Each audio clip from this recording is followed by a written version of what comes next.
Prabhuji cloud లో record చేయండి Prabhuji. Start చేస్తాం. హరే కృష్ణ హరే ప్రభుజీ. కృష్ణ హరే ప్రభుజీ కృష్ణ ప్రభుజీ దండవత్ ప్రణామ్. హరే కృష్ణ అండి. దండోత్ ప్రభుజీ దండవత్ ప్రణామ్. హరే కృష్ణ ప్రభుజీ దండవత్ హరే ప్రణామ్. కృష్ణ ప్రభుజీ దండవత్ ప్రణామ్ ప్రభుజీ. హరే కృష్ణ ప్రభుజీ దండవత్ ప్రభుజీ దండవత్ ప్రణామాలు. హరే కృష్ణ ప్రభుజీ దండవత్ ప్రణామాలు. హరే కృష్ణ. హరే హరే కృష్ణ కృష్ణ ప్రభుజీ దండవత్ ప్రణామాలు. హరే కృష్ణ అండి. హరే కృష్ణ ప్రభుజీ దండవత్ ప్రణామాలు. హరే కృష్ణ అండి. ప్రణామాలు.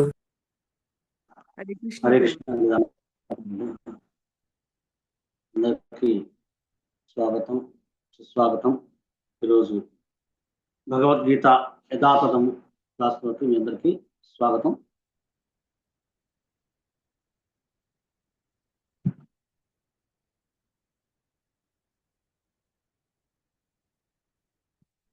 కృష్ణ అండి. అందరికీ ప్రణామం. భగవద్గీత యథాతథం క్లాస్లోకి స్వాగతం, సుస్వాగతం. ఈరోజు మనము శ్రీమద్ భగవద్గీత యథాతథము 2వ అధ్యాయము 49వ శ్లోకం గురించి మనం చర్చించుకుందామండి. 2వ అధ్యాయము 49వ శ్లోకము. ముందుగా మంగళాచరణ చేసుకుని మనం స్టార్ట్ చేద్దాము. ఓం జ్ఞానతిమిరాంధస్య జ్ఞానాంజనశలాకయ చక్షురున్మిలితం येन తస్మై శ్రీ గురవే నమః.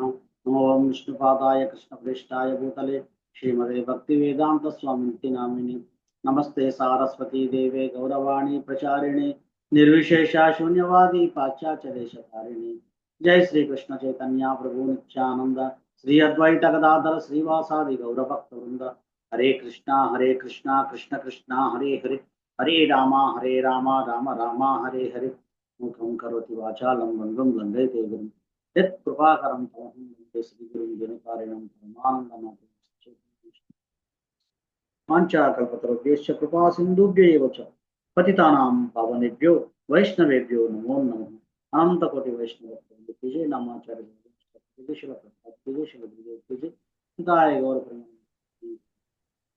హరే కృష్ణ అండి. అందరికీ హరే కృష్ణ ప్రభుజీ దండవత్ ప్రణామ్.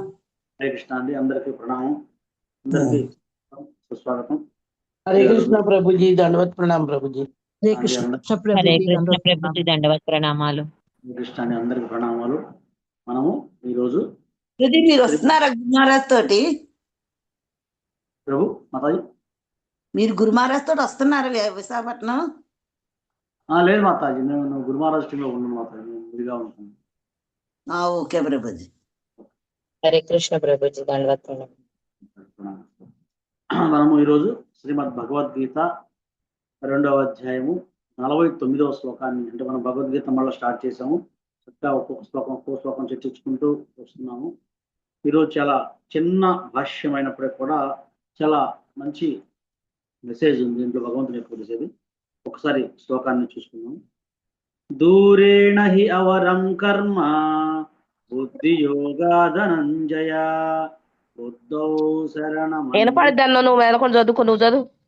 అప్పు చెప్పేటప్పుడు తిరుగుతాలి. అప్పుడు ఎట్ట అప్పు తెచ్చుకుంటారు? నాగలక్ష్మి మాతాజీ మ్యూట్ చేసుకోరు. హరే కృష్ణ. కొంచెం అవసరం వాళ్ళు మ్యూట్ చేసుకోండి ప్లీజ్. దూరేణ హి అవరం కర్మ బుద్ధి యోగా ధనంజయ బుద్ధౌ శరణమన్విచ్ఛ కృపణాః ఫలహేతవః. దూరే హి అవరం కర్మ బుద్ధి యోగా ధనంజయ బుద్ధౌ శరణమన్విచ్ఛ కృపణః ఫలహేతవః. స్వప్నలత మాతాజీ గారు ఒకసారి శ్లోకం మీనింగ్ చదవండి. హరే కృష్ణ ప్రభుజీ దండవత్ ప్రణామ్. 49వ శ్లోకం. దూరేణ హ్యవరం కర్మ బుద్ధియోగా ధనంజయ బుద్ధౌ శరణమన్విచ్ఛ కృపణాః ఫలహేతవః. ఓ ధనంజయ, భక్తి యోగము ద్వారా సమస్త దుష్ట కార్యాలను దూరం చేసి ఆ భావనలో భగవంతుని శరణుజొచ్చుము. తమ కర్మఫలాలను భోగింపగోరేవారు లోబులు. Thank you Prabhuji. హరే కృష్ణ. దండవత్ ప్రణామ్. లక్ష్మీ శ్రీనివాస్ మాతాజీ గారు ఒకసారి చదవండి శ్లోకం. హరే కృష్ణ ప్రభుజీ దండవత్ ప్రణామాలు. దూరేణ శబరం కర్మ బుద్ధియోగా ధనంజయ బుద్ధౌ శరణమన్విచ్చ కృపణాఫల హేతువః. ఓ ధనుంజయ, భక్తి యోగము ద్వారా సమస్తము దుష్ట కార్యములను దూరము చేసి ఆ భావనలో భగవంతుని శరణు చొచ్చుము. తమ కర్మ ఫలాలను భోగింప కోరేవారు లోభులు. హరే కృష్ణ ప్రభుజీ, ధన్యవాదాలు. ఓకే అండి. జననీ మాతాజీ. హరే కృష్ణ ప్రభుజీ. దూరేణ హ్యవరం కర్మ బుద్ధి యోగాత్ ధనంజయ బుద్ధౌ శరణమన్విశ్చ కృపణా ఫలహేతవః. ఓ ధనంజయ, భక్తియుక్త సేవ ద్వారా సమస్త హీన కర్మలను దూరముగా విడిచి ఆ భావనలోనే భగవంతుని శరణు వేడును. తమ కర్మ ఫలములను భోగించదలుచువారు లోభులు. హరే కృష్ణ ప్రభుజీ. భాష్యం చదవమంటారు? చదవండి మాతాజీ. శ్రీల ప్రపాదుల వారి భాష్యము. ప్రపాదుల వారికి జై. శ్రీకృష్ణ భగవానుని నిత్యదాసునిగా తమ నిజస్థితిని అవగాహన చేసుకొనిన వ్యక్తి కృష్ణ చైతన్యంలో వర్తించడము తప్ప ఇతర అన్ని కార్యములను విడుచును. ఇదివరకే చెప్పబడినట్లు బుద్ధి యోగ అనగా శ్రీకృష్ణ భగవానుని దివ్యమైన ప్రేమయుక్త సేవ. అట్టి భక్తియుక్త సేవయే జీవునికి నిజమైన కర్మ విధానము. కేవలము లోభులు మాత్రమే మరింతగా భవబంధములలో చిక్కుకొనుచు తమ కర్మ ఫలములను భోగించదలుచురు. కృష్ణ చైతన్యంతో చేయబడు కర్మలు తప్ప ఇతర కర్మలు ఎల్లప్పుడూ కర్తను జనన మరణ చక్రంలో బంధించుట చేత అవి హేయములగును. కనుకనే ఎవరునూ అట్టి కర్మలకు కారణము కావాలనని కోరుకోకూడదు. ప్రతి కర్మను శ్రీకృష్ణుని ప్రీతి కొరకై కృష్ణ చైతన్యముతో నిర్వర్తించవలెను. లోభులు కష్టముతో లేదా అదృష్టముతో ఆర్జించిన ధనమును ఎట్లు వినియోగించవలెనో ఎరుగరు. నిజమునకు మానవుడు తన శక్తి సామర్థ్యములనన్నింటినీ కృష్ణ చైతన్యము కొరకే వినియోగించవలెను. అదే మానవుని జన్మను పరిపూర్ణము చేయగలదు. దురదృష్టవంతులైన వ్యక్తులు లోభులకు వలె తమ మానవ శక్తిని భగవత్ సేవలో వినియోగించరు. హరే కృష్ణ ప్రభుజీ, ధన్యవాదాలు. దండోత్పల్లి. హరే కృష్ణ అండి. ధన్యవాదాలు మాతాజీ, చక్కగా చదివారు. అందరికీ ధన్యవాదాలు. మనం ఈ శ్లోకంలో ప్రపాద్ వారు భగవంతుడు చెప్పిన ముందు సందేశాన్ని మనం చాలా జాగ్రత్తగా అర్థం చేసుకోవాలండి. ఎంతో చక్కని మెసేజ్ ఈ యొక్క శ్లోకంలోనే ఎంతో మెసేజ్ మనకి ప్రపాదుల వారు కానీ అంటే భగవంతుడు శ్రీకృష్ణ భగవానుడు ఇచ్చిన దానికి ప్రపాదుల వారు దాన్ని సమన్వయం చేసుకుంటూ చాలా అద్భుతమైన విషయాలు మనకి ఇచ్చారన్నమాట. ఈ శ్లోకంలో ముఖ్యంగా కొన్ని పదాలు ఉన్నాయి. దూరేణ హి అవరం కర్మ. అవరం అవరం ఏమిటి ఆ అవరం కర్మ? తర్వాత బుద్ధి యోగ అనే పదాన్ని ఇక్కడ వాడారు. అదే భక్తియుత సేవ, బుద్ధి యోగ అంటే. తర్వాత ధనంజయ, ఒక్కొక్క పదాన్ని చూసుకున్నాం. మరి సందర్భం ఏంటి? కృష్ణుడు ఈ శ్లోకాన్ని ఏ సందర్భంలో చెప్పాడు మనం చూసుకున్నట్టయితే, మరి ఒక 4 శ్లోకాల తర్వాత స్థితప్రజ్ఞుడి యొక్క లక్షణాలు చెప్తూ ఉంటారు స్వామి. ఆ స్థితప్రజ్ఞుడి యొక్క లక్షణాలు చెప్పే ముందుగా ఆ స్థితప్రజ్ఞుడు ఎలా ఉండాలి, అసలు కర్మ ఎలా చేయాలి, ఏ కర్మ శ్రేష్టమైన కర్మ అని చెప్పేసి మనకి స్వామి దేవాదేవుడు భగవంతుడు మనకి అర్జున మాధ్యమంలో వివరిస్తున్నాడు. అంటే ఆ స్థితప్రజ్ఞుడికి ఉండాలంటే అతను ఏ కర్మ చేస్తే స్థితప్రజ్ఞుడిగా ఉంటాడు. తర్వాత ఇక్కడ మనకి ధనంజయ అనే పదాన్ని వాడారు స్వామి. ప్రతి పదానికి కూడా చాలా నిగూఢమైన అర్థం ఉంది. మాధవ, గోవింద, ఇట్లా ఈ ప్రతి దానికి గుడాకేశ, హృషికేశ, ఎన్నో దివ్యమైన అర్థాలు మనకి ఆచార్యులు వివరిస్తున్నారు. ఇక్కడ ధనంజయ అంటే సంపదను గెలిచిన వాడు. అంటే భౌతికమైన సంపదలోకి ఆయన ఎంతో గొప్ప సామ్రాజ్యాన్ని సంపాదించాడు. ఆయన ఎన్నో యుద్ధాల్లో గెలిచాడు అన్నమాట. అందుకని ధనంజయ, ధనాన్ని మొత్తం జయించాడు వాడు ధనంజయ అని చెప్తాను అనమాట. ఇక్కడ దాని వెనుక మరి ఇక్కడ స్వామి పిలవటం అంటే ఏంటంటే, భౌతికమైన సంపాదన, భౌతికమైన ధనాన్ని సంపాదించిన నువ్వు ఇప్పుడు ఆధ్యాత్మిక సంపాదనని పొందేందుకు నువ్వు సిద్ధం కా. ఆధ్యాత్మికమైన ధనాన్ని కూడా పొందేందుకు నువ్వు, అంటే బుద్ధి యోగాన్ని పొందేందుకు కూడా నువ్వు సిద్ధం కమ్మని చెప్పేసి ఇక్కడ మనకి అర్జునుడికి కృష్ణుడు చెప్తున్నాడు అన్నమాట. ఇక్కడ మనం చెప్పుకున్నాం బుద్ధి యోగాన్ని, నువ్వు బుద్ధి యోగంలో రమ్మని చెప్తున్నాడు. అంటే ఏంటి బుద్ధి యోగం అంటే ఏంటి? ప్రపాదుల వారు ఏం చెప్తున్నారంటే, బుద్ధి అంటే తెలివితేటలు, యోగం అంటే భగవంతుడితోటి అనుసంధానం కావటం, అంటే అది భగవంతుడి యొక్క సేవలో ఉండటం. మన యొక్క తెలివితేటల్ని భగవంతుని యొక్క సేవలో ఉపయోగించడమే స్థితప్రజ్ఞత, అంటే బుద్ధి యోగం అంటారు అనమాట. మనకున్న ఎన్నో తెలివితేటలు, ఇప్పుడు మాతాజీలు ఉంటారు, కొంతమంది చక్కగా వంట వండుతుంటారు, కొంతమంది వాళ్ళకి కావాల్సిన బట్టలు, ఏదైనా స్వామివారికి కావాల్సిన బట్టలు ఉత్తుంటారు, కొంతమంది మంచి మంచి కుట్లు అల్లికలు స్వామివారి బట్టలకు కావాల్సిన మొత్తం స్టిచ్చింగ్ చేస్తూ ఉంటారు. ఇట్లా ఎన్నో రకాల సేవలు. అలాగే ప్రభుజీలు కొంతమంది మందిర నిర్మాణానికి కానీ, ప్రచారానికి కానీ, తర్వాత అకౌంట్ సెక్షన్కి కానీ, ఇట్లా ఎన్నో డిపార్ట్మెంట్ ఉన్నాయి. అన్ని కూడా ఏంటంటే మనము భగవంతుని సేవలో యూజ్ చేయటం. అట్లాగే ఏంటంటే కృష్ణ ప్రజ్ఞ అంటే ఏంటంటే మనం భౌతికమైన తెలివితేటలు కాదు, మనము ఆత్మస్వరూపాన్ని తెలుసుకొని, మనం ఆత్మలు అనే విషయాన్ని భగవద్గీతలో కృష్ణుడు చెప్పిన ముందుగా తెలుసుకున్న ఈ అంశాన్ని కనుక మనం అబ్జర్వేషన్ చేసుకొని, నేను ఆత్మస్వరూపాన్ని తెలుసుకొని ఏమైనా సరే కృష్ణుణ్ణి సంతృప్తి పరచాలి, అదే నా యొక్క జీవిత ధ్యేయము అని చెప్పేసి నిశ్చయంగా ఉండే బుద్ధిని, అప్పుడేం చేస్తాము, మనం చేసే ప్రతి పని కూడాను, అది వ్యాపారం కావచ్చు, ఉద్యోగం కావచ్చు, గృహ ధర్మాలు కావచ్చు, ఏదైనా కృష్ణుని కేంద్రంగా ఉంచి పని చేయటము, అదే బుద్ధి యోగ అని చెప్పేసి మనం చూసుకోవచ్చు అనమాట. తర్వాత ఇక్కడ మనము కామ్య కర్మల గురించి చెప్తున్నాం అనమాట. కామ్య కర్మలు ఇక్కడ అవరం కర్మ అని చెప్పేసి చెప్పాడు అనమాట. అవరం కర్మ అంటే చాలా నీచమైనది, లేకపోతే అతి హీనమైనది అని చెప్పి ఇక్కడ ప్రభుపాద భాషలో చెప్పారు. అతి హీనమైన కర్మని దయచేసి తొలగించండి. అక్కడి నుంచి మీరు అంటే ఏంటంటే నాకేం వస్తుంది, ఇది చేస్తే నాకేం వస్తుంది. మనంతా కూడా భగవంతుడితో బిజినెస్ కదా. సహజంగా కృష్ణ చైతన్యం రాకముందు సహజంగా అందరూ కూడా ఒక కొబ్బరికాయ కొట్టామా, నీకు ఇది ఇచ్చే, నాకేం వస్తుంది, నాకు ఒక బిల్డింగ్ ఇవ్వు, నాకు ఒక కారు ఇవ్వు, ఏదో అటికలు పెట్టామా, నాకు ఇది అంటే ఆ విధంగా బిజినెస్ డీలింగ్ అనేది చేస్తూ ఉంటారు అన్నమాట. నాకేం వస్తుంది, ఏం చేసినా సరే నాకేం వస్తుంది. ఈ చేసే పనులు ఏమవుతుందంటే మనిషిని పునర్జన్మ చక్రంలో మనల్ని బంధిస్తాయి.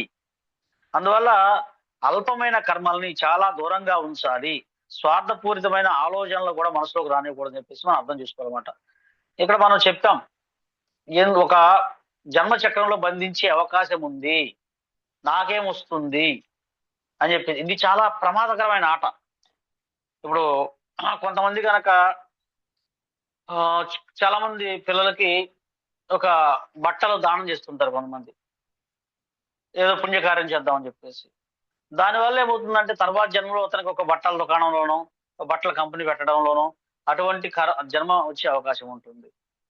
తర్వాత ఒక వ్యక్తి ఎటువంటి గురువు గారి యొక్క సంరక్షణలో లేకుండా, గురువు గారి నిర్దేశం లేకుండా, అయ్యో పిల్లలు పోషకాహారాలతో బాధపడుతున్నారని చెప్పేసి ఈ నవనాగరిక విద్యా విధానం ద్వారా తెలుసుకొని పిల్లలకి గుడ్లు పంచాడు, ఒక 1000 గుడ్లు. మామూలుగా ఒక గుడ్డు తింటేనే దాని దగ్గర ప్రతిఫలం ఉంటుంది, అది కూడా పిండమే కాబట్టి. మరి ఆయన 1000 గుడ్లు పంచాడు, 1000 గుడ్ల యొక్క ఫలితాన్ని ఆయన అనుభవించాల్సి వస్తుంది. అంటే ఏంటి, దానివల్ల అతని ఆ కర్త ఎవరైతే ఉన్నారో తన యొక్క ఏదో మంచి కోసం అని వెళ్తే అది చెడు కూడా అయ్యిందనమాట ఒక్కోసారి. ఇంకోటి ఏంటంటే ఆ విధంగా ఒక నిర్దేశం లేకుండా చేయడం వల్ల చాలా ప్రమాదకరమైన ఉంటుంది. ఒకసారి మనకి భాగవతంలో, శ్రీమద్ భాగవతం 10వ స్కంధంలో నృగమహారాజు స్టోరీ వస్తుందండి. చాలా అద్భుతమైన మెసేజ్ ఉన్న స్టోరీ. మనకి ఈ శ్లోకం ద్వారా మనం అర్థం చేసుకోవచ్చు. నృగమహారాజు గారు గొప్ప దానశీలి. ఈ దానశీలి ఎంత దానశీలి అంటే ఆయన ఎంత దానం చేశాడంటే ఆకాశంలో నక్షత్రాలు ఎన్నున్నాయో అంటే లెక్క పెట్టలేనంత దానం గోవులు దానం చేశాడు. ఎంతో అసలు చెప్పడానికి వీళ్ళినంత గోవులు దానం చేశాడు. ఎన్నో పుణ్యకార్యాలు చేశాడు, ఎన్నో ధర్మకార్యాలు చేశాడు, అందరికి బ్రాహ్మణులకు ప్రీతి కలిగించాడు ఆయన. అయితే ఒకసారి ఒక సందర్భాన్ని పురస్కరించుకొని కొన్ని వందల ఆవుల్ని ఒక బ్రాహ్మణుడికి దానం చేశాడు ఆయన. చేసిన తర్వాత ఇంకొక సందర్భంలో ఇంకొక బ్రాహ్మణుడికి ఇంకా కొన్ని గోవుల్ని దానం చేశాడు. అయితే ఏం జరిగిందంటే ఒక చిన్న మిస్టేక్ ఏం జరిగిందంటే ఈ గోవు మొదటి బ్రాహ్మణుడికి ఇచ్చిన గోవుల్లో నుంచి ఒక గోవు తిరిగి వచ్చి మందలో కలిసింది. దాన్ని ఆయన రాజుగారికి తెలియదు కదా, వేరే బ్రాహ్మణుడికి దానం ఇచ్చాడు. మొదటి బ్రాహ్మణుడు వచ్చి ఇది నా గోవు, నువ్వు ఎలా తీసుకుంటావు అని చెప్పేసి రెండో బ్రాహ్మణుని అడిగాడు. రెండో బ్రాహ్మణులు వారు అన్నారు, ఇది నాకు రాజుగారు ఇచ్చారు, నీకే సంబంధం చెప్పారు. వీళ్ళిద్దరు కూడా వెళ్ళి రాజుగారి దగ్గర ఫిర్యాదు చేశారు, ఇది నా గోవు అని చెప్పేసి. ఆయన ఆశ్చర్యపోయారు, ఎలా జరిగింది ఇలాగా, గోవులు నేను సపరేట్ గా చేశా కదా, ఎలా కలిసిందని చెప్పేసి ఆయన అన్నాడు, అయ్యా సరే ఎలా పొరపాటు జరిగింది, ఇద్దరి బ్రాహ్మణులు చెప్పారు, మీ ఇద్దరికి నేను 1000 గోవుల్ని ఇస్తాను, నేను దయచేసి ఈ గోవుని వదిలిపెట్టండి వారికి అని చెప్పేసి. ఆ మొదటి బ్రాహ్మణుడు ఒప్పుకోలేదు. సరే రెండో బ్రాహ్మణుడు అన్నాడు, అయ్యా నేను 1000 గోవులు మీకు ఇస్తాను, దయచేసి ఈ మొదటి బ్రాహ్మణుడికి ఇచ్చేసాను అని చెప్పేసి. ఇద్దరు బ్రాహ్మణులు కూడా అక్కడ వాదనాడుకున్నారు, ఇద్దరు కూడా నాకు కావాలని చెప్పేసి. ఇద్దరు కూడా చాలా కోపంగా ఆ గోవుని అక్కడ వదిలేసేసి వెళ్ళిపోయారు అన్నమాట. ఆయన చాలా బాధపడ్డాడు. అంటే ఆ బ్రాహ్మణులు ఇద్దరు కూడా ఆగ్రహం చెందారు, వాళ్ళ అసంతృప్తి చెందారు. తర్వాత కొంతకాలానికి ఆయన కాలం చేశారు మృగమహారాజు. ఎప్పుడైతే మరి ఇంత దాన ధర్మాలు చేసినప్పటికి కూడాను ఆ జరిగిన చిన్న పొరపాటు వల్ల ఏమవుతుందంటే ఆ యొక్క అతనికి వాళ్ళు ఏదైతే యమధర్మరాజు చూస్తున్నారో దాంట్లో ఈ ప్రకృతి యొక్క నియమాలు చాలా సూక్ష్మంగా ఉంటాయి, అన్నమాట. మనం అర్థం చేసుకోలేము. మరి ఆయన చేసిన యొక్క ఏమంటారంటే నీకు పుణ్యకార్యాలు చూస్తే చాలా ఉంది, దీనివల్ల కొద్దిగా మరి అది పాపకార్యం లాగా అకౌంట్ లో పడింది. ఆయన అడిగారు, నీకు ఏది ముఖ్యం, నీకు ముఖ్యంగా ఫస్ట్ ఏది అనుభవిస్తావు, సుఖం అనుభవిస్తావా దుఃఖాన్ని అనుభవిస్తావా అని చెప్పేసి. ఆయన నేను ముందు దుఃఖాన్ని తీసుకుంటానని చెప్పాడు. తర్వాత ఏం చేశారు, ఆయనకి ఒక ఊసరవెల్లి జన్మ లభించి నీళ్లు లేని బావిలో ఆయన ఉండవలసి వచ్చింది. శ్రీమద్ భాగవతంలో ఉంటుంది అనమాట మనకి. సరే అయితే ఇంకొక గొప్ప ఆయనకి అదృష్టం ఏంటంటే ఏదైతే ఆయన ధర్మ కార్యాలు ఈ ఇంద్రియ భోగం కోసం కానీ ఏదైనా చేసినప్పటికి కూడా ఆయన కొన్ని సత్కర్మలు చేశాడు, కృష్ణ మందిరాలకి కొంత ధనాన్ని నిర్మించాడు, ధర్మం చేశాడు. అన్ని చేసిన తర్వాత దానివల్ల ఏమైందంటే అతను ద్వారకాలో ఉన్న ఈ యొక్క బావిలో ఊసరవెల్లిలాగా జన్మించాడు అన్నమాట.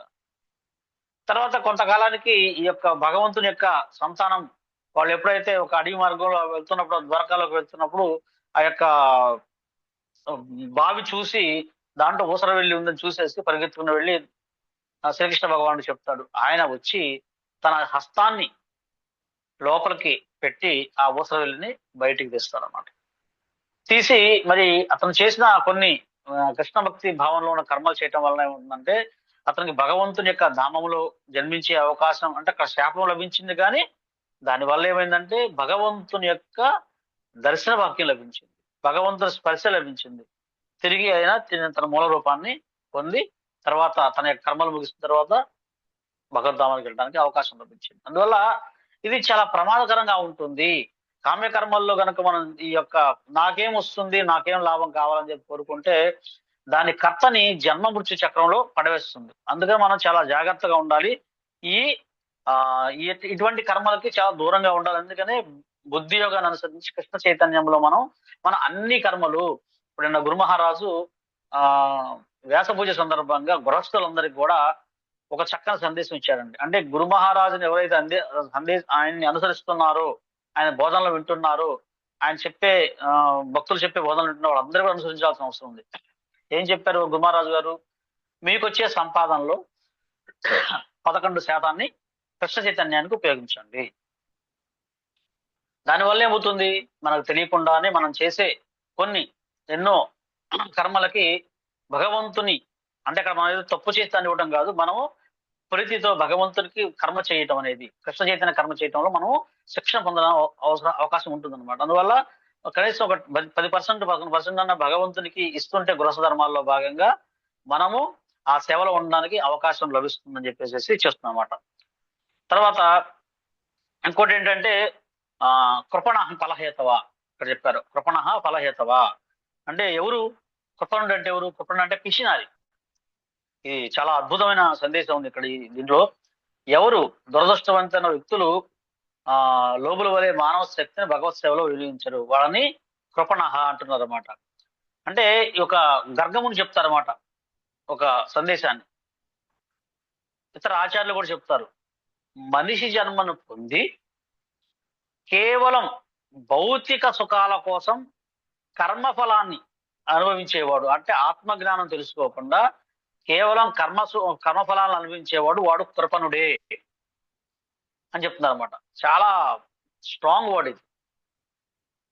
అందుకని మనం ఏం చేయాలంటే మన యొక్క బంధువులు, మిత్రులు, స్నేహితులు, సహోదరులు ఎవరైతే ఉన్నారో వీరందరికీ కూడా మనం ఈ విషయాన్ని తెలియచేయాలి. కేవలం ఇంద్రియ భోగమే కాదు, దాన్ని వదిలేసేసి ఈ యొక్క జన్మోచక్రం వెళ్ళే కష్టం ఉంటుంది అని చెప్పి చెప్తూ, మరి ఇక్కడ చెప్పాడు కృపణ అంటే పిసినారి కూడా వస్తుంది.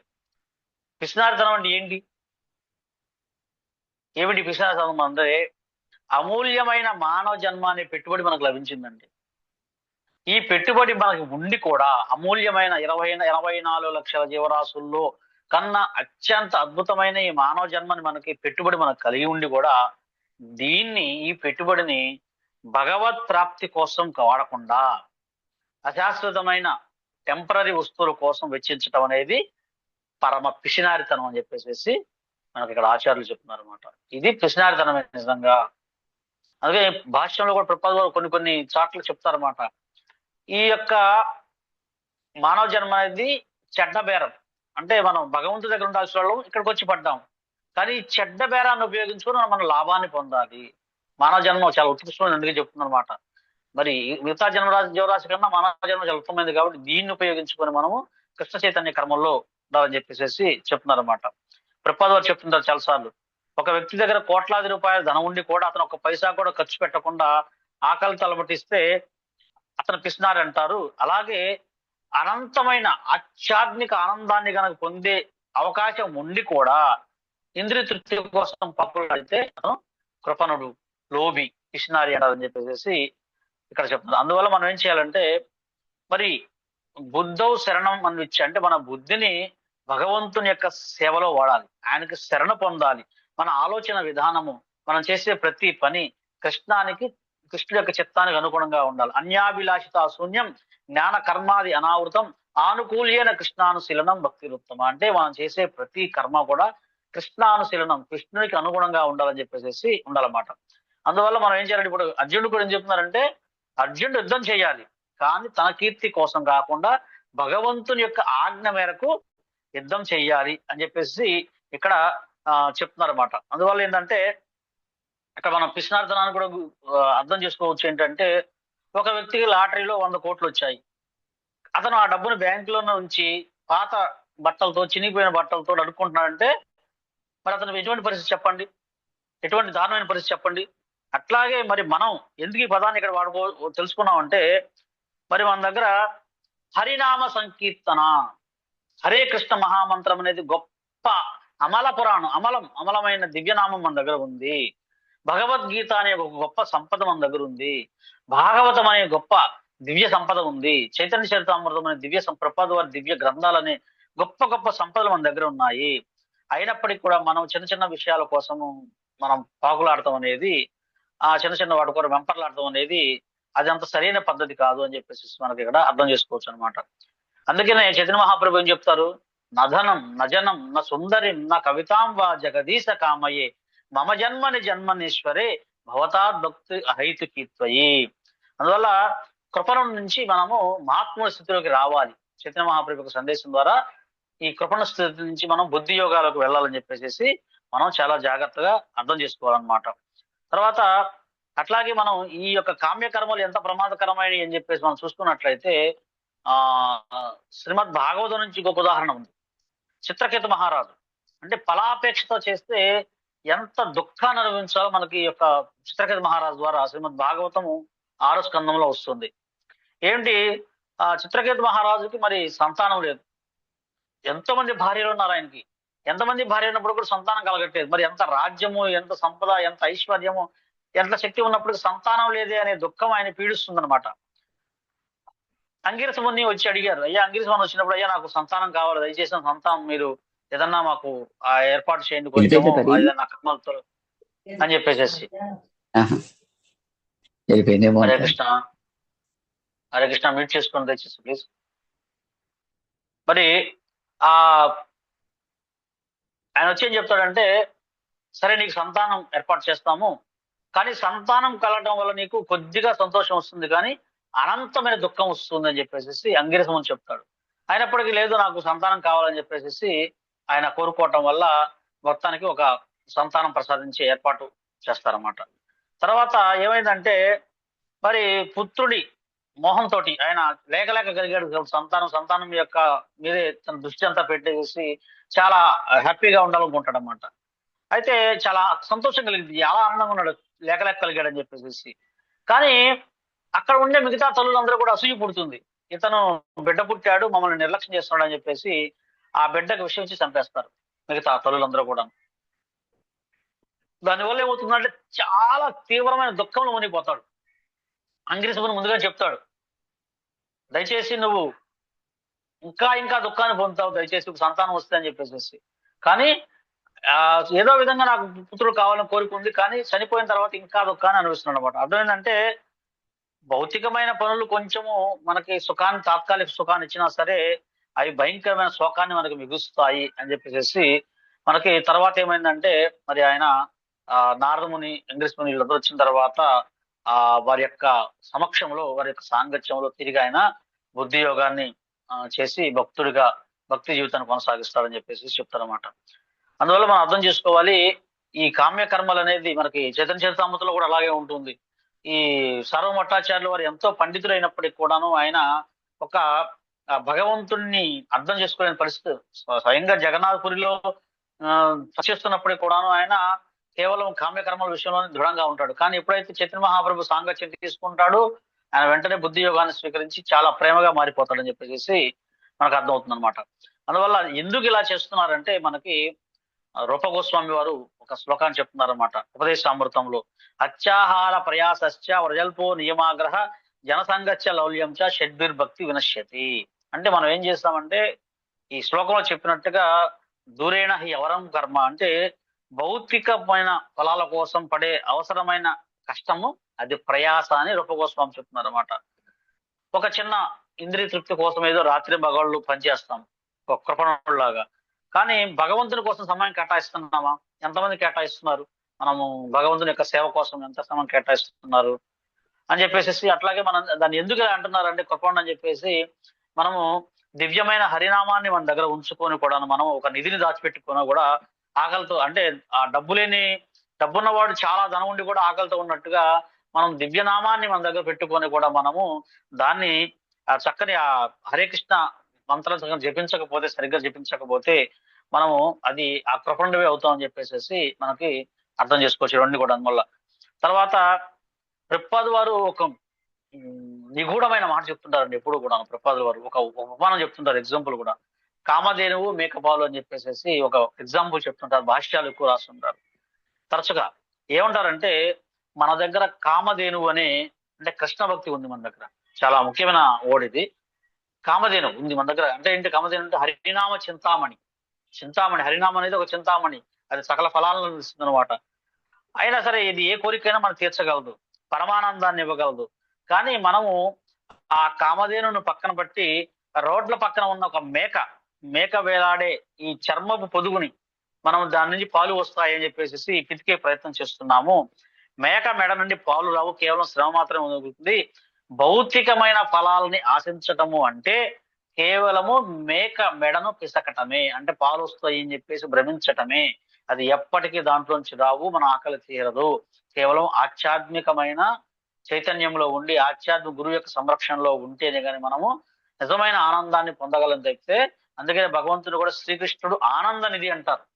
అందుకే ఆనందమయోభ్యాసాద్ అన్నట్టుగా శ్రీకృష్ణుడు ఆనంద నిధి అని చెప్పేసి. అందుకని భగవంతుడిని మనం సంతృప్తి పరిస్తే, హరినామం గనక ఉన్నట్టయితే మన దగ్గర అది నిజంగానే ఆనందం ఉంటుంది. కానీ ఈ ఆనందాన్ని వదిలేసేసి భౌతికమైన ఆనందంకి వస్తే ఇదే ఈ యొక్క మేకపాలులో ఎంత పాలు వస్తాయి అనేది ఎంత నిజమో, అట్లాగే భౌతికమైన విషయాల్లో ఆనందం వస్తుందని కూడా అంతే నిజం అని చెప్పేసి. అంటే అది ఎండమావిలో నీళ్లతో సమానం అని చెప్పేసి మనం అర్థం చేసుకోవాల్సింది అనమాట. అలాగే మన యొక్క కామ్య కర్మలు కానీ మనం చేసే ప్రతి పనిలో కూడా మనము కృష్ణ చైతన్యంలో ఉండాలి, కృష్ణుని మధ్యలో పెట్టుకోవాలి. ఇప్పుడు భీష్ముడు చూడండి, భీష్ముల వారు యుద్ధం చేశాడు. యుద్ధం చేసి మరి ఆయన జయం కానీ ఓటమి కానీ ఏదొచ్చినప్పుడు కూడా ఆయన ఏం కోరుకున్నాడంటే ఈ యొక్క దాన్ని పాండవులకి దక్కాలి, పాండవులకే విజయం దక్కాలని చెప్పేసి ఆయన కృష్ణుని నెరవేరాలని చెప్పి కోరుకున్నాడు. అందుకే ఆయన బుద్ధియోగంతో ఉన్నాడు ఆయన. అందుకే ఆయన మహాజనుల్లో ఆయన ఒక భీష్ములు వారు ఒకరన్నమాట. అలాగే మరి మనం ద్రోమహారాజు చూసుకుంటే ఆయన ఫస్ట్ ఏం చేశాడు, ఆయన ఏదో భౌతిక లాభం కోసం కోరుకున్నాడు, నాకు రాజ్యం కావాలంటే కృపణులాగా. కానీ ఎప్పుడైతే నారదముని యొక్క సాంగత్యం లభించిందో మరి భగవంతుని యొక్క దర్శనం తర్వాత ఆయన భక్తి యోగాన్ని స్వీకరించాడు అన్నమాట.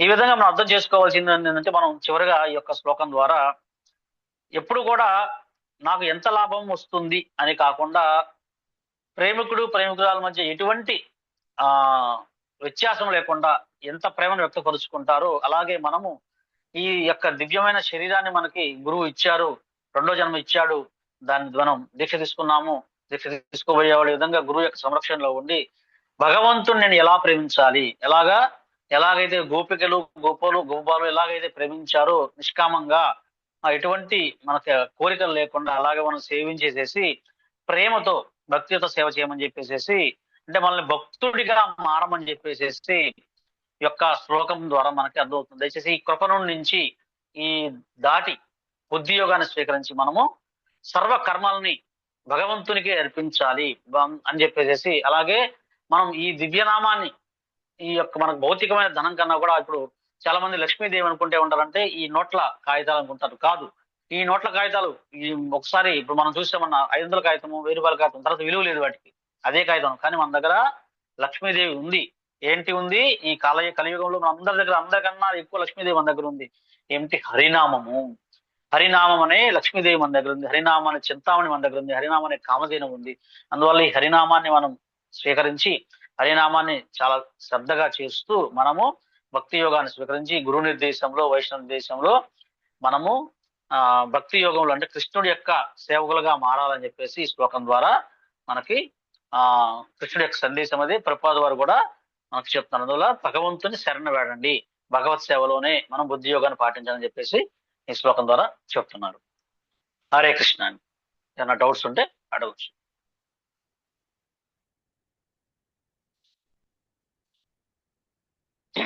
హరే కృష్ణ ప్రభుజీ, చాలా అద్భుతంగా వివరించారు ప్రభుజీ. మనం కృపణులుగా ఉండకూడదు, మనకి ఇచ్చినటువంటి అవకాశాన్ని అందిపుచ్చుకోవాలి అనేది చాలా అద్భుతంగా వివరించారు ప్రభుజీ. Thank you Prabhuji. హరే కృష్ణ.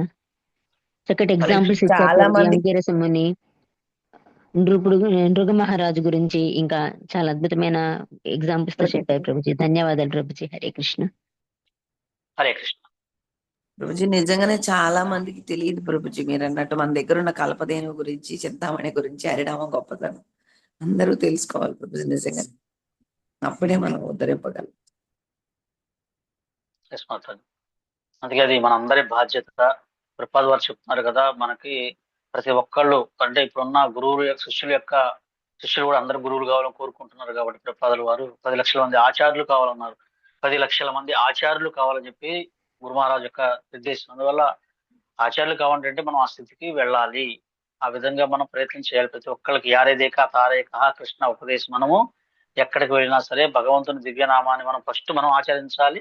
మనం దాన్ని ఆచరించి అందరికి ప్రచారం చేయవలసిన బాధ్యత. మనం ఎక్కడికో వెళ్ళి మైకు పెట్టుకుని అందరికి చెప్పడం కాదు. మనం ఉన్న స్థితిలోనే ఉండి కుటుంబ గృహస్థ ధర్మంలోనే ఉంటూ చుట్టుపక్కల వాళ్ళకి, బంధువులకి, స్నేహితులు అందరికీ కనుక చెప్పగలిగి, మన అపార్ట్మెంట్లు, మన వీధులు చెప్పగలిగితే, ఈ దివ్యనామాన్ని పంచగలిగితే నిజంగా అది వాళ్ళని ఉద్ధరించిన వాళ్ళమే అవుతాము. మనం తిరిగి భగవద్ధామం వెళ్ళినప్పుడు మన వెనకాల ఎంతమంది వస్తున్నప్పుడు ఆయన చాలా సంతోషపడతాడు. కృష్ణుడు ఒక్కడమే రాకుండా 10 మందిని తీసుకొని రావాలి. దానికి మనం అంతా ఎంతవరకు ప్రయత్నం చేయాలి ప్రభుజీ. ముందు ఇంట్లోనే గెలవాలి ప్రభుజీ. ఇంట్లో వాళ్ళని మారిస్తే ఆటోమేటిక్ గా మనం బయట వాళ్ళని కూడా గెలవచ్చు ప్రభుజీ. హరే కృష్ణ. ప్రభుజీ. హరే కృష్ణ. ఓకే అండి. స్వప్నలత మాతాజీ హ్యాండ్ రైజ్ చేశారు. హరే కృష్ణ ప్రభు. హరే కృష్ణ. హరే కృష్ణ. హరే కృష్ణ. స్వప్నలత మాతాజీ హ్యాండ్ రైజ్ చేశారు. లేదు ప్రభుజీ, అప్పుడే శ్లోకం చదివేటప్పుడు చాలా బాగుంది. హరికృష్ణ దండప్రాణం ప్రభుజీ. మహారాజు ఆవుని ఆయన తప్పే లేదు కదా, అది కలిసిపోయింది. ఈయన తప్పులేదు, ఈయన అందుకే అనిపిస్తున్నారండి. శాపం ఎందుకు చేయలేదు?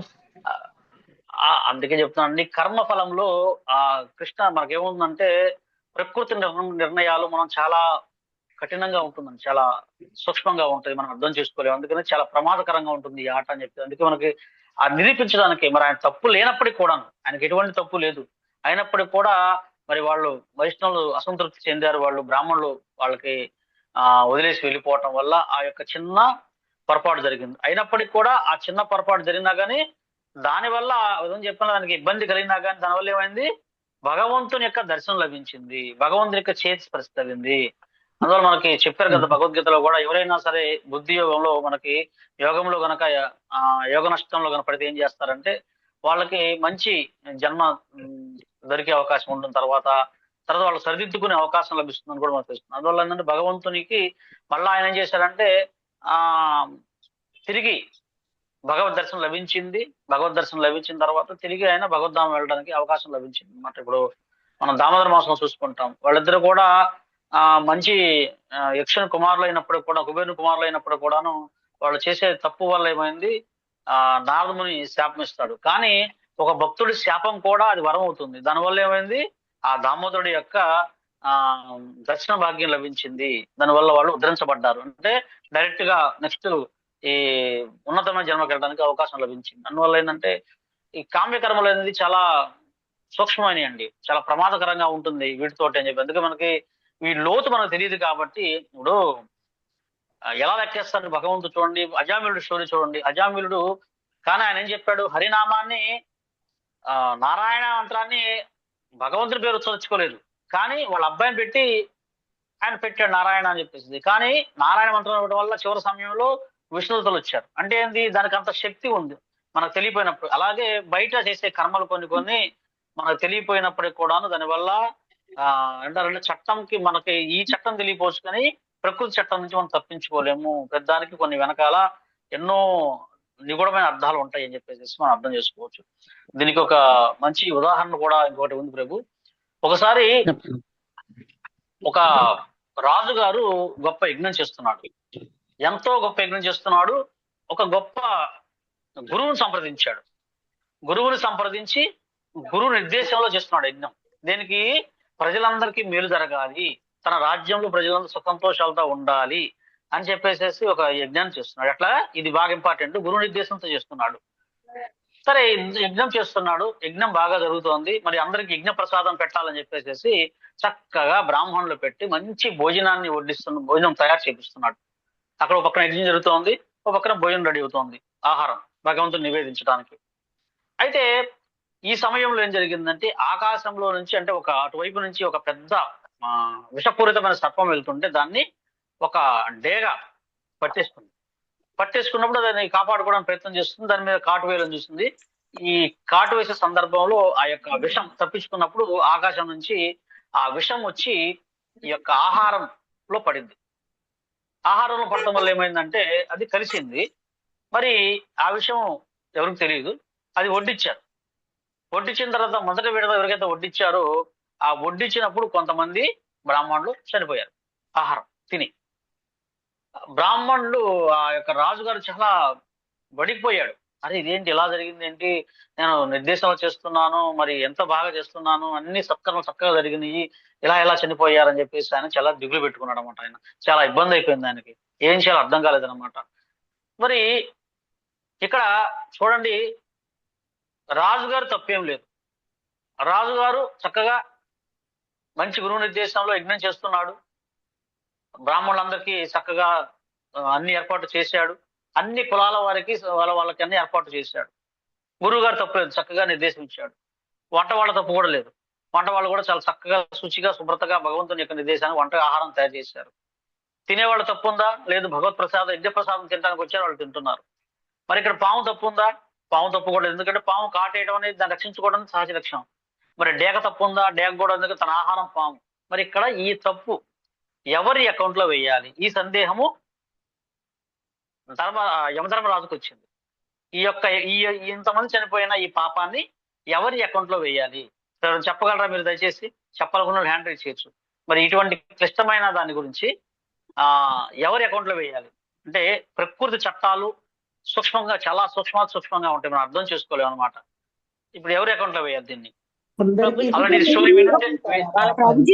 ఒక లేడీ ఉంటది, ఒక లేడీ ఏం చేస్తుంది, దారుణం వాళ్ళకి చెప్తుంది.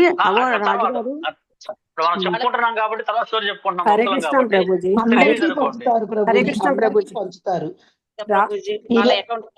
రాజుకి ఇలా పాపం తలా పిడికెడు అని అందరికీ పంచుతారు ప్రభుజీ. ఒక మాత చెప్పారు తల, ఒక్క నిమిషం, ఒక మాత చెప్పారు తలా పాపం తిలా పిడుగు అని చెప్పేసి అందరికి ఈ పాపాన్ని అందరికి పంచాలి అని ఒక మాత చెప్పారు. ఆయన కూడా చెప్పండి. పెండింగ్ పెట్టాలి, ఎవరికి వద్దు. చెప్పారు కదా ప్రభుజీ, వాళ్ళ గురించి చెప్పుకున్నారు కదా, ఇలా జరిగిన ప్రజలు చెప్పారు, వాళ్ళకి పడుతుంది ప్రభుజీ. అదే జనరల్ గా ఏంటంటే అది సెకండ్ వెర్షన్. ఫస్ట్ వెర్షన్ అనేది మనకి క్వశ్చన్ రావాలి. ఇప్పుడు అందరికీ స్టోరీ తెలియదు అనుకోండి, ఈ పాపం ఎవరికి రావాలనేది అంటే ప్రకృతి చట్టాలు ఎంత దారుణంగా ఉంటాయి, సూక్ష్మంగా ఉంటాయి అని అర్థం చేసుకోవడం కోసం చెప్పేసి రాజుకి పెండింగ్ పెట్టాలి, చెప్తాను. ఎవరి అకౌంట్ లో వేయకూడదు, పెండింగ్ పెట్టాలి. పెండింగ్ పెట్టాలి. ఓకే, ప్రభు అట్లా చెప్పారు. రాజు భరించేవాడు కాబట్టి నిందించిన వారికి ఇస్తారు ప్రభుజీ. ప్రభుజీ ఎవరైతే నిందిస్తారో వాళ్ళ అకౌంట్ లోకి వెళ్తారు ప్రభుజీ. హరే కృష్ణ.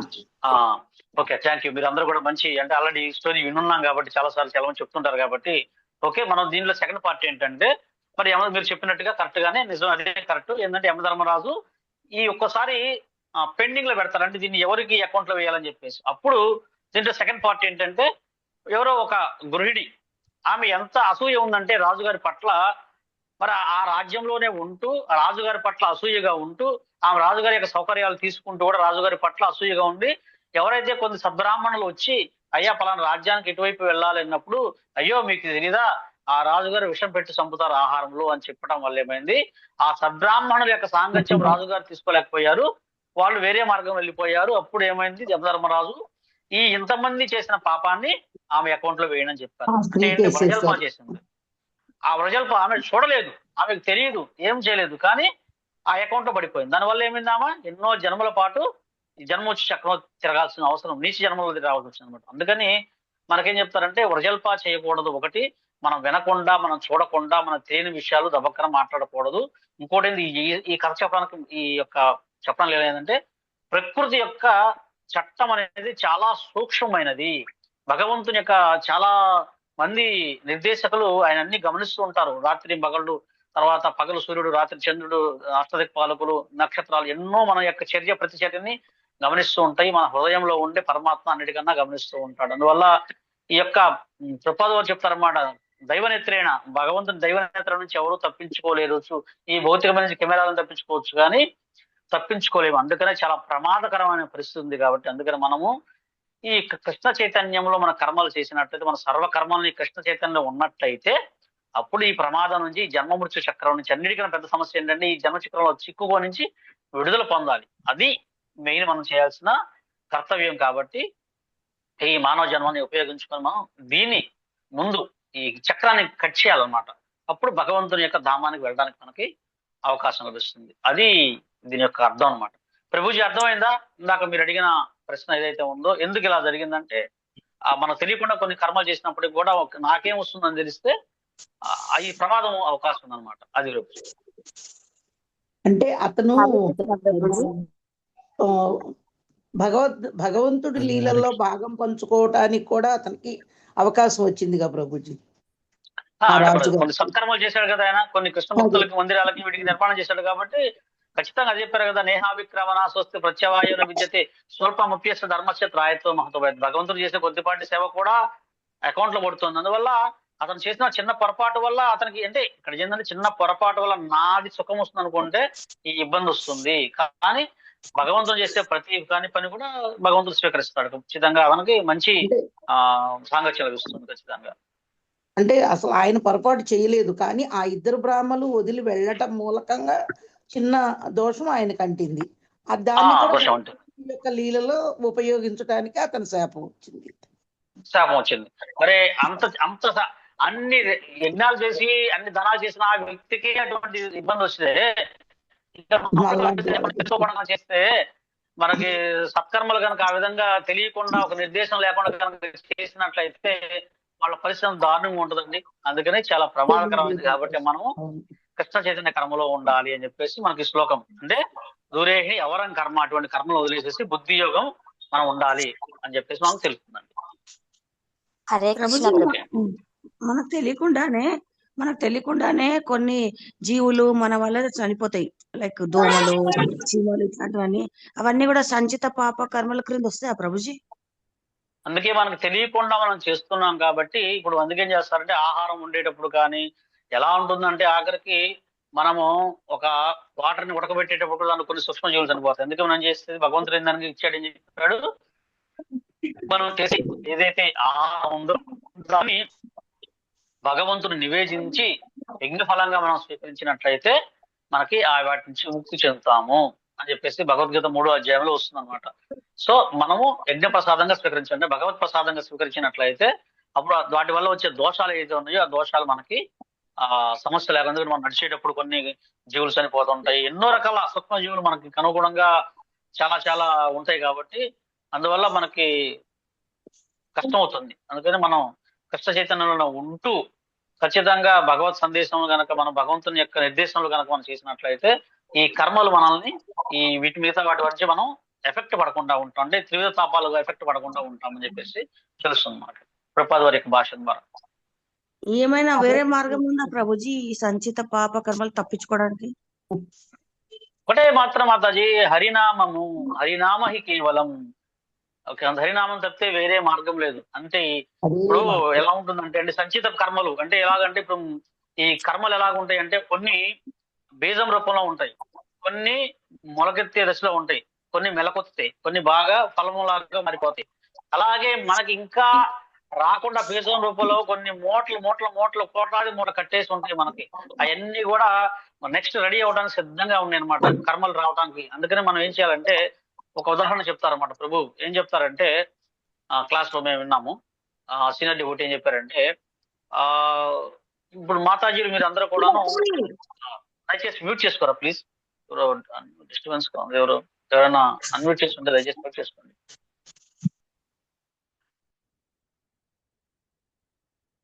ఓకే, ఏం చెప్తున్నారంటే మాతాజీలు మీరందరూ కూడా గృహంలో మొలకలు వేపిస్తూ ఉంటారండి. మొలకలు వీటిని మీరు సహజంగా చూసినట్టయితే ఈ మొలకల్ని కనుక మీరు నీళ్ళలో నానబెట్టి గుడ్డ కట్టినట్టయితే అది మొలకలు ఎత్తుతాయి దాంట్లో నుంచి, అంటే కొన్ని గింజలు, అంటే వాటిలో మొలకెత్తే శక్తి మనకు ఉందన్నమాట. అలాగే మనం చేసే కొన్ని కర్మల వల్ల మన యొక్క పాప కర్మలు రెడీగా ఉన్నాయి బీజ రూపంలో, అవి మొలకెత్తడానికి అవకాశంగా ఉన్నాయి అనమాట నెక్స్ట్ రావడానికి. ఈ జన్మ కావచ్చు, నెక్స్ట్ జన్మ కావచ్చు, తర్వాత జన్మ కావచ్చు, 10 సంవత్సరాలు 10 జన్మల తర్వాత రావాల్సిన అవకాశం ఉంది. కానీ మీరు అదే మొలకల్ని కనుక తీసుకొని ఒక బాండీలో వేసి ఫ్రై చేశారనుకోండి, అంటే ఆ గింజలను విత్తనాలని కనుక మీరు బాండీలో ఫ్రై చేసేస్తే ఏమవుతుందంటే అది మొలకెత్తడానికి అవకాశం, దాంట్లో ఉన్న శక్తి కోల్పోతుంది. ఇంకా నెక్స్ట్ మొలకెత్తుంది, ఇంకా ఆ జీవశక్తి పోతుంది దాంట్లో. అలాగే మనం చేసిన ఈ సంచిత పాప కర్మలు బీజ రూపంలో ఉన్న, కూటస్థంలో ఉన్న, ఎటువంటి రూపంలో ఉన్న మనము కట హరే కృష్ణ కృష్ణ కృష్ణ హరే హరే, హరే రామ రామ రామ హరే హరే అనే ఈ దివ్యనామాన్ని గనక మనం చాలా శ్రద్ధగా గనక మనం జపించినట్లయితే ఈ యొక్క దివ్యనామం యొక్క శక్తికి, దివ్యనామం యొక్క వేడికి, అంటే దివ్యనామం యొక్క ఈ యొక్క ఇది ఎంతో వెలుగు ఉంటుంది అనమాట. దీని దెబ్బకి ఆ యొక్క సంచిత పాప కర్మలన్నీ కూడాను ఎలా ఉంటాయంట, కాలిపోతాయి అంటండి.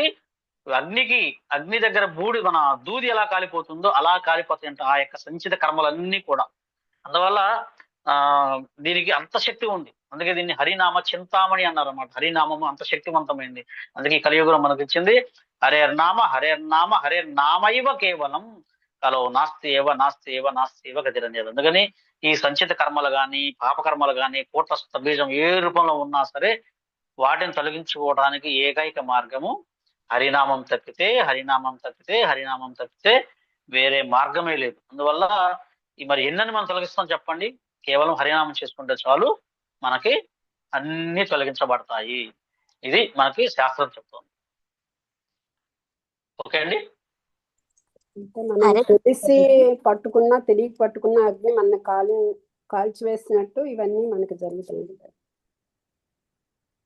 అంటే మరి మనం హరినామం పట్టుకుంటే మన యొక్క పూర్వకర్మలన్నీ కూడా ఎంతో మంది మనం చూసాం కదండి. ఇప్పుడు మనం ఆయన ఒక మృగారి అనే ఒక వేటగాడిని చూసాం కదా. ఆయన ఎంతో దారుణమైన వేటగాడు అయినప్పుడు కూడాను, ఎన్నో చేసినప్పుడు కూడా నారదముని సాంగత్యం వల్ల హరినామ చింత తీసుకోవడం వల్ల ఆయన ఉద్ధరించబడ్డా లేదా మరి మనం చూసాం కదా. అట్లాగా ఎన్నో ఉదాహరణలు ఉన్నాయి. కాబట్టి అందువల్ల మనకి వీటన్నిటిని తొలగించుకొని కేవలం హరినామం చెప్పించడం ద్వారా, మనకి భగవంతుని దివ్యనామాన్ని గురు నిర్దేశం ద్వారా చేయడం ద్వారా అన్ని ఫలాల నుంచి మనము విడుదల పొందుతాము. అన్ని ఫలాలు విడుదల పొంది చివరికి ఎలా ఉంటుందంటే, ఎవరైతే దివ్యనామం జపిస్తారో, ఎవరైతే భాగవతాలను సేవిస్తారో దేవతలే వచ్చి సేవించడం సిద్ధం. మనం వెళ్ళి దేవతలు సేవించడం కాదు, దేవతలు వచ్చి మనం సేవిస్తారని చెప్పేసి శాస్త్రం చెప్తుంది. అందుకని మనం హరినామాన్ని ఆశ్రయించాలి.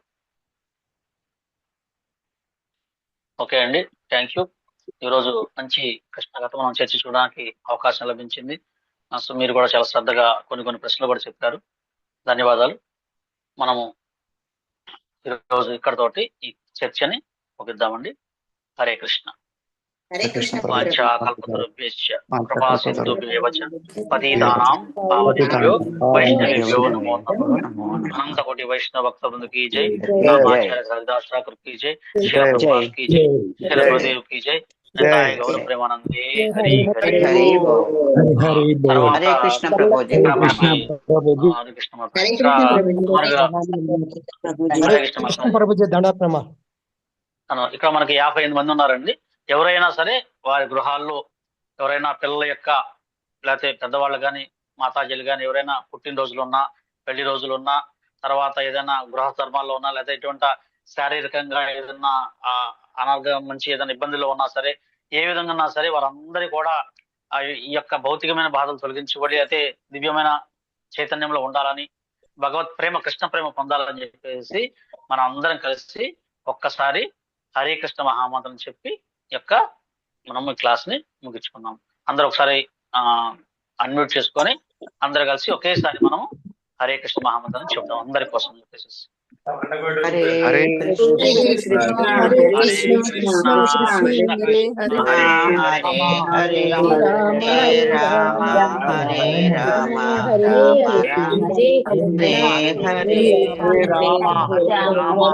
రామ సంకీర్తన్ की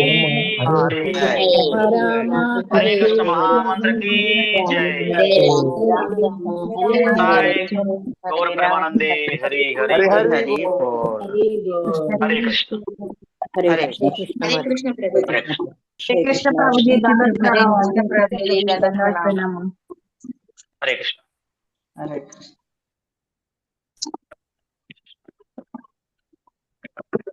హరే కృష్ణ ప్రభు.